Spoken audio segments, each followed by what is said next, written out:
मैंने भी आज बस्तर में आकर हम लोगों ने 3 बड़ांजी और छापर भानपुरी, आज करंजी, ये 3 धान केंद्रों में अभी हम लोगों ने निरीक्षण किए। तो कहीं न कहीं सरकार की मंशा किसानों के प्रति ठीक नहीं है।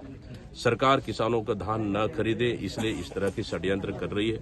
आप देखेंगे पूरी तरह से पीछे जो ये धान का ढेर पड़ा हुआ है हमारे, ये मिलर्स धान का उठाव नहीं कर रहे, तो कहीं न कहीं सीधा जो बेमौसम बारिश है उससे धान का नुकसान हो रहा है और सुक्ति का नुकसान हो रहा है, सीधा सोसाइटी को या समिति को नुकसान हो रहा है। प्लस किसानों को आप देखेंगे कि बहुत सी सोसाइटियों में 21 कुंटल नहीं खरीदा गया है और ऊपर से जो 3100 रुपये समर्थन मूल्य के मान से धान खरीदने वाली सरकार 2300 और 2320 रुपये के मान से धान खरीद रही है। आखिर क्यों? आपने तो बड़े वादे किए थे कि हम 3100 रुपये में धान खरीदी करेंगे, एक साथ हम 3100 रुपये देंगे, फिर क्यों? इसलिए किसान चिंतित है।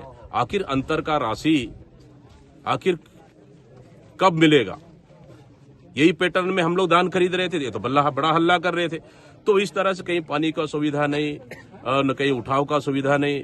तो कुल मिला के अगर ऑल ओवर कहा जाए तो छत्तीसगढ़ सरकार की मंशा नहीं है कि किसानों का एक एक दाना धान खरीद सके, इसलिए क्योंकि छत्तीसगढ़ सरकार के पास किसानों के लिए धान खरीदने के लिए पैसा नहीं है। मंत्री जाके दिल्ली में गिड़गिड़ाते हैं कि हमको 17,500 करोड़ रुपए धान खरीदने के लिए पैसा चाहिए।